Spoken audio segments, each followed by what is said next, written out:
The Rams have hired a defensive coordinator. Was it the right choice? That's coming up next here on Locked On Rams.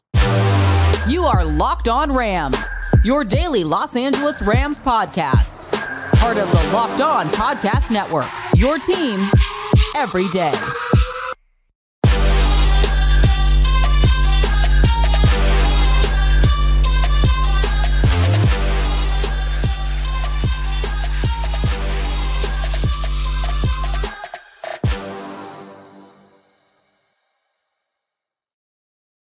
What is up, Rambly, and welcome to another emergency episode of Locked On Rams. My name is Doug McCain. You can follow me on X and Instagram at DMAC_LA. And of course, as always, I'm joined by the People's Champ, Mr. Travis Rogers. He, of course, is the Rams pre-half and post-game show host. He's covering your Rams the last 8 seasons. He's also host of his own show on ESPN 710 LA, of course, with Alan Slewa. You can find him roasting the fan who's talking about LeBron James. It goes viral. Definitely check that out if you have not. But we're going to get right into it, Travis, because we got a lot to get into because we have some breaking news.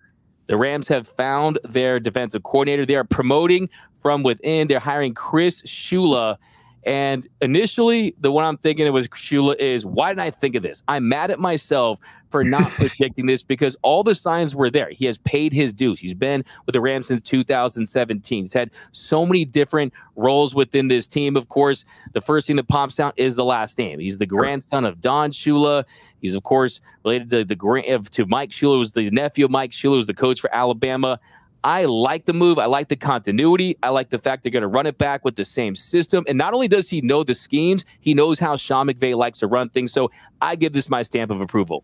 Yeah, I'm glad that you started where you did, DMAC, because I think the Shula name is meaningful, obviously, in and of itself. But I think it's even more interesting because Sean McVay comes from a football legacy family. Right. Sean McVay is somebody that grew up in and around the NFL. His grandfather, of course, was a longtime executive with the San Francisco 49ers. So he knows people that know football. He knows people that have spent their life in this and know how to do this and know how to, go through the ranks and find your way to the next spot, to the next spot, to the next spot. And the second thing that you mentioned, I think, is incredibly important as well, which is just simply, this is a team that has had a ton of turnover in the coaching staff over the McVay tenure, which is always a good sign, right? When the head coach stays and the assistants go through, that means you're winning a lot of games. But this is it. Look, he's a different person than Raheem Morris. He's going to have his own methodology that's different from Raheem Morris. But they were in the building together. They know each other. He knows the players. It's not like you have to start from scratch to develop relationships with guys that you're meeting for the first time when you walk in the building, that the foundation of trust and understanding one another has already been built. I really like it too. I think that this is something, you and I have said this a lot along the way, that if Sean McVay likes it, we love it. And I think this is a great example of that. But this is someone who has absolutely paid his dues. He had so many different roles with the Rams. He was the assistant linebackers coach, then the outside linebackers coach, then just the linebackers coach. Then he was the defensive backs coach, defensive pass game coordinator in 2022. Then last season, he was the pass rush coordinator and linebackers coach in 2023. So this is not someone who burst onto the scene and someone had to make a call to get him a job. But there all is the obvious connection in he is from the cradle of coaches, right? Miami of Ohio. He was teammates with Sean McVay, right? So I don't know about you, Travis, but hey, anytime I need a job, I'm hitting my friends first, right? If I can get my friends a job, I'm going to hook them up. So I have no issue with that. Yeah, look, I mean, think about every job that you've ever gotten, that I've ever gotten, that most of us have gotten. How often are they just cold calls because you walked in the door and you're starting from scratch? Or somebody said, hey, call this guy. Or, hey, I know somebody that's looking for somebody like you. That's how it works, right? And you can call it whatever you want it, but that's the way the world turns, that you need to know the guy who can point you in the right direction, who can give you that first chance, and then you got to do the job after that, right? Nobody keeps getting jobs because they know the guy. You get the first job because you know the guy. And then after that, you got to go out there and prove that you know what you're doing. And I think that he has, and I think that he continued to do exactly that. Yeah, that's a great point right there. It can only get you so far, but really it's a result-based business. And I like the fact, too, that when you have someone like him that knows the system, that can pick up where they left off, you don't have to go out there and get exotic. And then this tells me that, yes, you could have gone and poached one of those Ravens coaches, gone after someone like that, gone after one of Quinn's guys in Dallas. Yes, they could have gone that route, but this tells me that Sean McVay realizes that his system, if his offense is humming, it's going to have success. Like I said a few weeks ago, the defense works. This system works. It just can't go over 3 in the red zone, right? So he can still get it done. And look, I think it's another guy too. Man, he screams head coach. He screams head coach. He could be the next in line to take another NFL gig as a head coach a couple years down the line.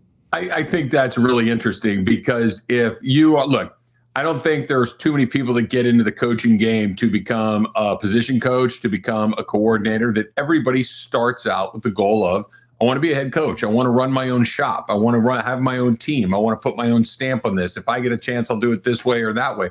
I think that's where everybody starts. And I think that, especially for younger guys, then you're coming through this and you know that, okay, what is the fast track? And the fast track over the last few years has been work for Sean McVay. Do a good job for Sean McVay, and teams are going to come knocking on your door. That it's not just that Raheem Morris is, a likable guy, which he is. It's not just that he'd been a head coach in the league once before, which he has. It's he'd done a good job with the Rams. He learned from one of the best. And all of these guys that have gone on to, and really with the exception of Brandon Staley, the guys that have gone to other places have been somewhere between not bad to pretty darn good. And, Staley was the one that flamed out and, nobody's going to bat 1,000, I guess. But so to be the next guy to step into that seat, if you do a good job, you got an opportunity to go get one of those 32, or I guess 31 other jobs.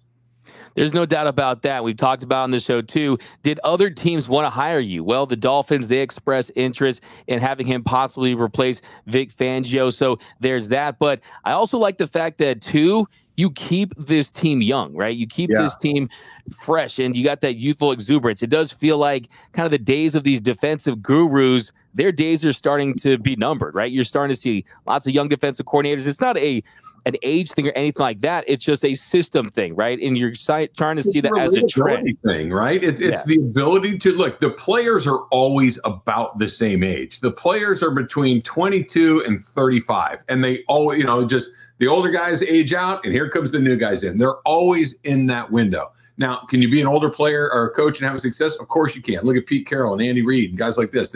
It's not that you can't do it, but it becomes more difficult. You have to have a certain style that cuts through, that you can communicate, that you can relate to your players. Sean McVay can because he's their age. Sean McVay can because he's got a track record of success that, you come in that building, that what he's putting on that, that dry erase board, when he's got the red dot on the screen, he's telling you something, you better listen because it works. He's proven that his stuff works. And so I think that's a big part of it too, to get guys that are young and hungry and can relate to the players. And they got to be in charge. I think that was one of the things that maybe with Raheem Morris early didn't work out all that great in Tampa. And now as an older coach, or, not an old coach, but an older coach, I think you realize that there are boundaries that need to be, established. And I think that this is a really good opportunity for the Rams to develop another very, very good coach.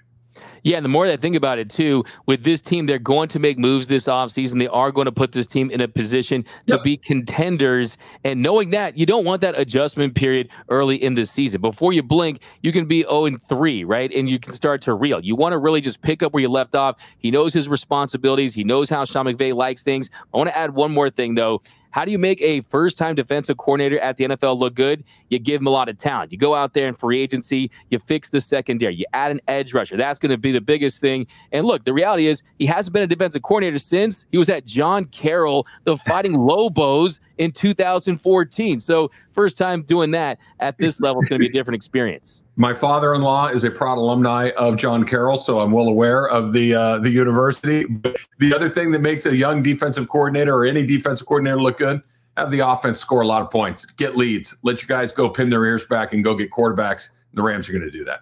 Is he an alumni license plate? Is he a license plate guy? You a license plate guy? You got a UCSB license plate? You that guy? I am not the license plate guy, but if you look right back here, you can see my my Gaucho placard right here. So we got that. But I have John Carroll paraphernalia in my house. My wife will rock a John Carroll sweatshirt occasionally. Respect. I'm not the license plate guy. I don't care if I went to Harvard. It would still have the used car dealership where I got my car. That's my license plate. The plastic one, that's what I rock with. You know how you can tell that somebody went to Harvard? They already told you. You don't have to ask. They'll tell you. There it is. I love it. I love it, man. But coming up in our next segment, though, we're going to tell you why a big-name defensive coordinator is not what the Rams needed. That's coming up next here on Locked On Rams.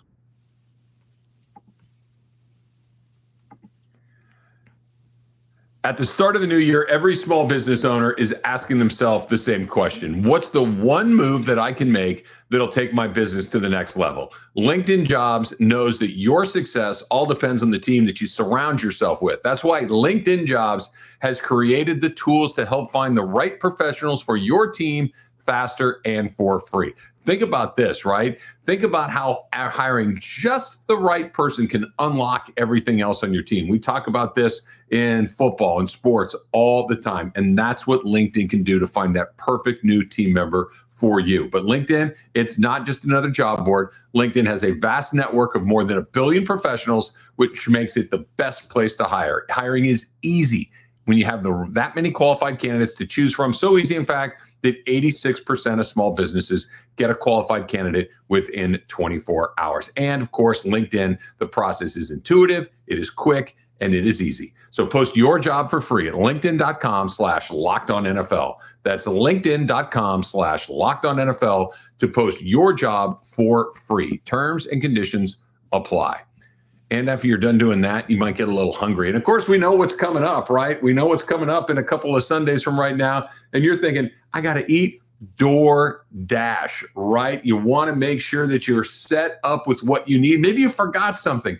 DoorDash is the way that you can do it. You can get 50% off up to a $10 value when you spend $15 or more on your first order when you download the DoorDash app and enter the code LOCKED23. That's LOCKED23, subject to change, terms apply. But make sure that you don't get caught flat-footed, right? You're like, oh my gosh, I need more beer, I need more wings, whatever it is. Have that DoorDash app on your phone. Have it already locked up with that promo code LOCKED23. Put that DoorDash app on your phone, code LOCKED23 for $10 off. Or I should say 50% off up to a $10 value when you spend $15 or more on your first order. And welcome back to Locked On Rams. Thank you for making Locked On Rams your first listen every single weekday, free and available wherever you get your podcast. Locked On Rams, part of Locked On Podcast Network, your team every day. And also a special shout out to our everyday listeners out there. We appreciate you watching and listening to every single Locked On Rams episode. And also drop those questions for our mailbag episode tomorrow. Anything you got, whatever it is, drop those down below and we'll feature it on tomorrow's episode of Locked On Rams. Now, here in our second segment, Travis, we're going to talk about the decision to go with an internal hire, not to go out there and try to get a big-name defensive coordinator. And my first read on this is Sean McVay knows exactly what he's doing at this point. He's not a first-time head coach. He doesn't need a Wade Phillips to completely just have the keys to the defense and just run it, right? I mean, how many times did we see at the beginning of the Sean McVay era with the Rams, anytime the Rams were on defense, Sean McVay was with Goff. Sean McVay was studying tape. Sean McVay was not even looking at the field at all. That's not the case anymore, right? Now he's going to have his hands on the defense if he needs to. You have Michael LaFleur, who can handle certain aspects of the offense. And I think that if McVay needs to put his fingerprints on the defense more, he can do that if he feels the need to.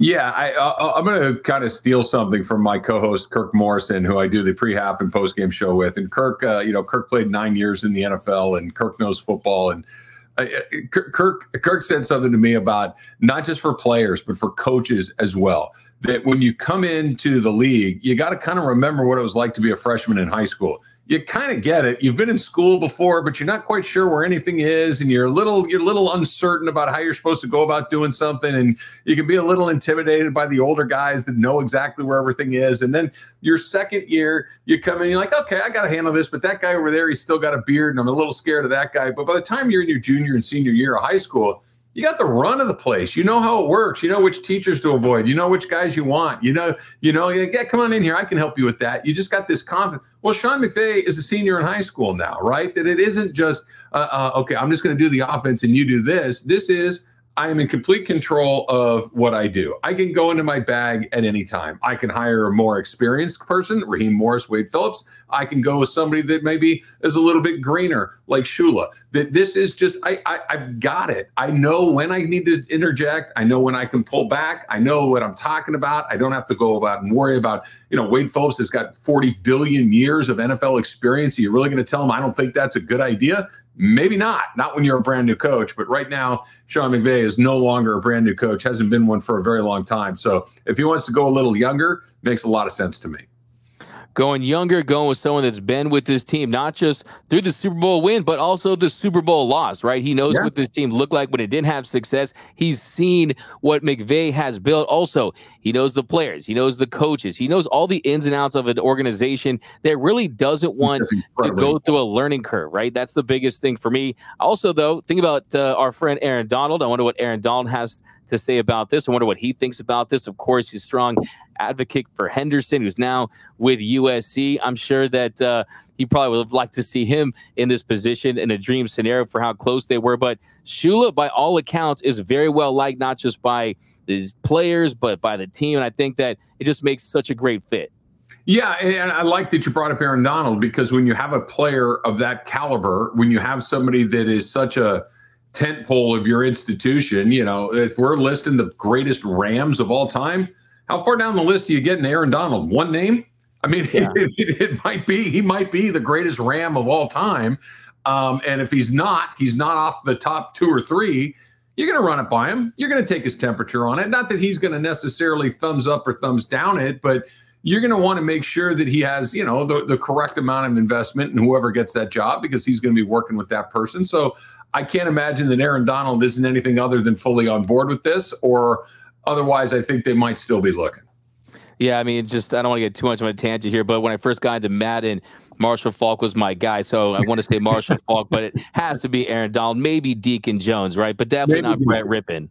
Yeah, no, it's not Brett Rippon. Marshall's a great choice. Aaron Donald's a great choice. If you want to go Isaac Bruce or Orlando Pace, maybe you're depending on what position you value the most. But like I said, the pancake statistic. Yeah, there you go. If you've gotten past the second name and you haven't said Aaron Donald's name yet, you did it wrong.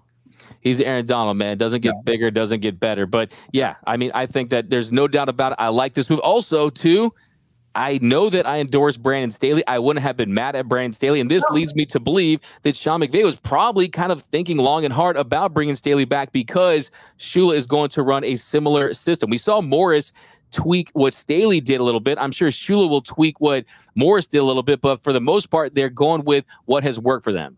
They're going to ask Aaron Donald what he likes, and they're going to try to incorporate as much of that as they possibly can. I mean, it's like anything else.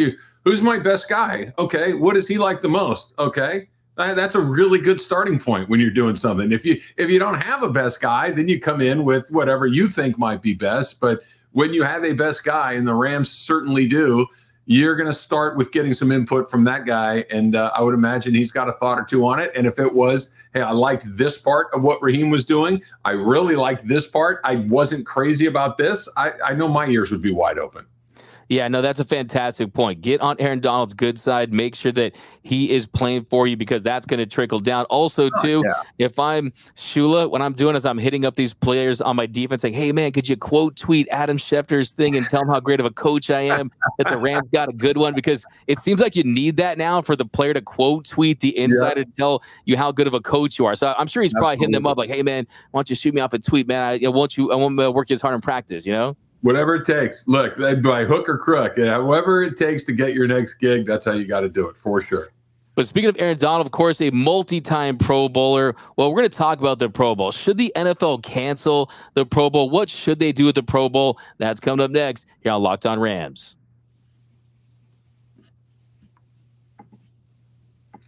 All right, let's talk about PrizePicks, right? Here's what you need to know. You need to go to prizepicks.com/LockedOnNFL. Use the code LockedOnNFL for a first deposit match of up to $100. Here's what they're doing for you, right? As we're getting closer to the big game, they're basically giving you a freebie, right? Go look at Patrick Mahomes. Do you think that Patrick Mahomes will throw for more or less than 1/2 of a yard in the big game? I like the chances that goes a little bit more, right? They're giving you one. PrizePicks is that easy. You decide whether you like more or less than the statistical projection that they put. You pick between 2 and 6 players, and you can win up to 25 times your money. You can turn 25 bucks into, or excuse me, 10 bucks into 250 bucks with just a few taps. Quick withdrawals, easy gameplay. You can use Apple Pay, right? An enormous selection of players and stat types are what make PrizePicks the #1 daily fantasy sports app. So one more time, go to prizepicks.com/LockedOnNFL. Use that very same code, LockedOnNFL, for a first deposit match of up to 100 bucks. PrizePicks, daily fantasy sports made easy.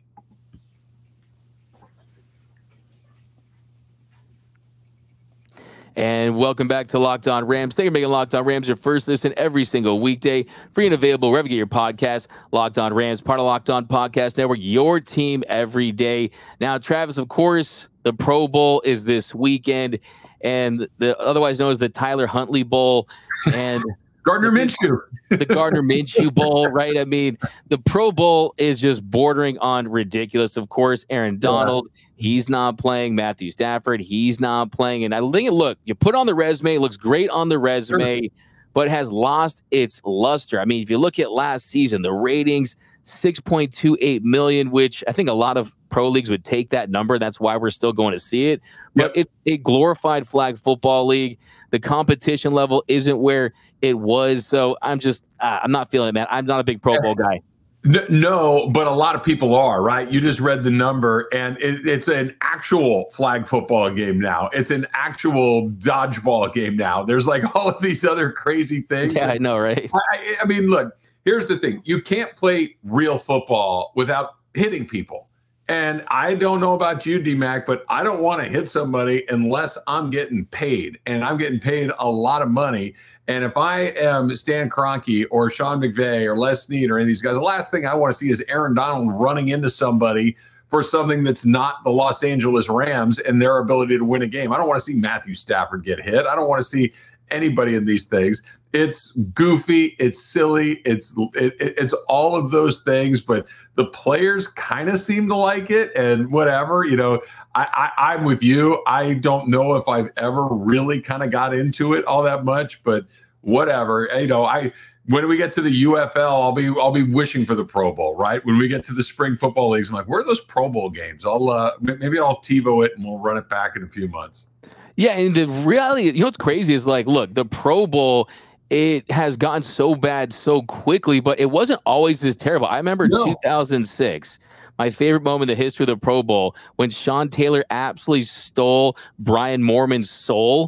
Remember that? He absolutely just blew him up, obliterated him. So I remember that. I was like, damn, man, like, no football's on. And Sean Taylor's crushing dudes. Like, I was here for that. But the current version of the Pro Bowl, to go back on YouTube, man, that was just not cool. But look, I am Kevin Gogan got kicked out of the Pro Bowl for fighting, right? Yeah. You go back to, and Gogan was a nut. Like, he was constantly mixing up. My pal Keyshawn Johnson, he was a Pro Bowl MVP, and I would always give him a hard time. Like, dude, the Pro Bowl, come on, stop. Who cares about the Pro Bowl? And he was like, no. I played in the Pro Bowl when it was a real football game and guys are hitting each other. He's like, Kevin Gogan got kicked out. I'm like, okay. So, yeah, if you want to have guys that are fighting and taking punters' lives off their hands, then sure. But this, I can watch Tug of War, Battle of the Network Stars from the 70s and get Daisy Duke involved, and I'd much rather watch that. Yeah, you need to have something on the line. And you said it best. Football isn't football unless you're going full contact. And then the players are at a risk if they're not going full bore. And that's just the issue with that. I remember a few years back when Drew Brees got injured, right? I mean, the last thing you want is your franchise player. I mean, they're in the Pro Bowl because they're good players, right? So you don't want your good players getting injured in a meaningless exhibition game. But yeah, I mean, if there was something to it, I'd be here for it. I've talked to older football fans that tell me, look, man, the Pro Bowl back in my day was this and that, and 50 miles of snow to school. And like back, I mean, Jack Youngblood played the Pro Bowl with a fractured left fibula. Man, I heard that story from so many people. Look, I'm like, I'd love to see that. I'm here for that. You know, count me in. But I mean, look, the replacement list, Travis, is ridiculous. So here's the thing. I'm going to make the case there should be exactly one all-star game in sports. One. And it's Major League Baseball's. And I'm going to give you 60 seconds on why that's the only one that matters. Like we just talked about, you can't play football without hitting somebody. You can't play hockey without hitting somebody. Basketball, you really can't play it if no one wants to play defense and no one's going to go hard because they're afraid of twisting an ankle and landing on somebody's foot. I get it. The reason Major League Baseball should have an all-star game is if I'm getting in the batter's box against Clayton Kershaw or Shohei Ohtani or Justin Verlander, I don't want to get embarrassed. I'm going to try to get a hit. If I'm Justin Verlander and Mike Trout's in the batter's box, I don't want to get embarrassed. I'm going to try to get him out. If Mike Trout hits a ground ball to the shortstop, he's not going to goof around and let it go through his legs because it's funny like it is in the NBA to watch a guy throw down a dunk from the free throw line. You can play baseball without killing yourself, and it looks like baseball. It's not perfect, but it's the closest thing we have.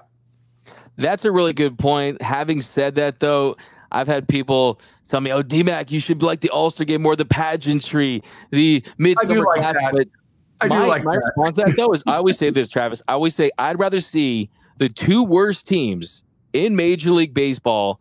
You could have the Rockies and the A's. I'd rather see those two teams play in a spring training game than watch the All-Star game. Because to me, it's just I need either prospects trying to make the team. I need something there. I don't like the smiles and the buddy on second base. Let's just look.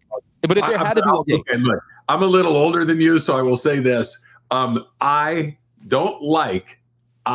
love when they line up on the foul lines with all the different uniforms. I am here for that. And they don't do it anymore, though. They put on the stupid, city uniforms and all of those things, but at least I get to see the logos. At least in Home Run Derby, they're in their different uniforms. I love seeing all of the teams' logos in one spot. I know it's corny. I know it's old school, but I love it. Okay, I'm not gonna lie. I love that part too. When they had the uniforms, I loved it. And also too, when you're a Dodgers fan in the late 90s and 2000s, you're like, yes, we get a team representative. We Mike get one Sharperson. Exactly. Cesar Esturris. Yes, right. Let's go. Yeah, look, how about this? Major League Baseball. I know you're watching this show right now. Let's get the Dodgers versus the American League All-Star team. The Dodgers versus the world. Imagine that. Can you imagine that? That would sell tickets. That would move the needle. As long as Bud Selig isn't canceling and quit and just absolutely ending the All-Star game, we're going to be good. I think that might be about what you get. It might not be all the Dodgers, but you're going to have a lot of them there. You're going to have, 6 at least?